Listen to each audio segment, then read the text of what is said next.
Welcome back for another chapter. Take a look at this page. I hope you see what I see. A picture. Pause me and look at the picture. Based on that picture, where do you think Bluma is? What do you think she's doing? Go ahead and pause now. Welcome back. I noticed in the picture there's a hamster. I'm thinking she's back in Bradley's room. Oh gosh, I hope she doesn't get caught. Let's read to find out. Try again. Bluma again peered into Bradley's bedroom window. Time to try again. Be brave, she said to herself.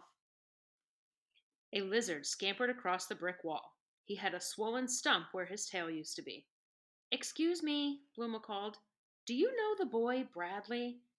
The lizard stopped and turned to her. I know one thing. I wouldn't go in there if I were you. "Oh, I'm afraid I have to, and I could use a bit of help if you wouldn't mind." Sorry, can't get involved, said the lizard. He darted away and disappeared around the house. Bluma took a deep breath and slipped quietly into Bradley's room. She peered into the fairy trap. If I can somehow attach the shoelace to the box, I can slide down into the trap without disturbing the stick. She searched the room but could find nothing to fasten the lace. Psst! Hey, fairy! The hamster hung on the bars of his cage. Got anything to eat in that bag? Ah, here's someone who can help me, Bluma thought.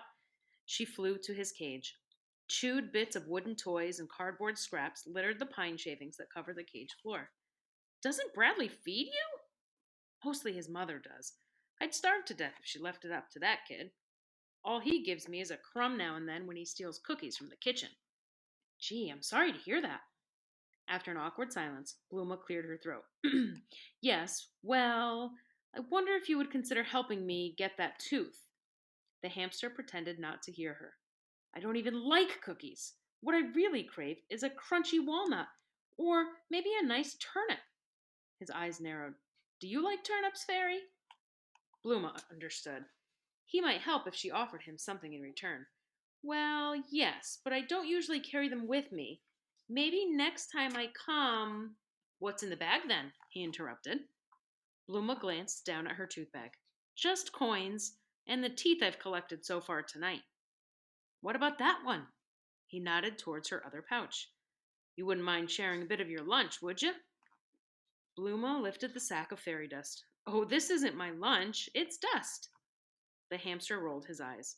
Dust. Yeah, sure it is. He crawled to the corner of the cage, curled up, and closed his eyes. No, really, let me show you. She yanked the sack open so quickly that a cloud of fairy dust poofed into the air. Ah, choo! Bluma tumbled backwards. Excuse me, she said. She scrambled to her feet and wiped off her dress. It's hard to believe, but I'm allergic to this stuff. The hamster didn't answer.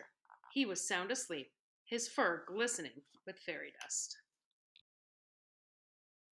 You know what comes next. Stop and think about what happened in this chapter. How can it help you predict what might happen next? Have you learned anything new about any of the characters? I look forward to seeing you again in the next chapter.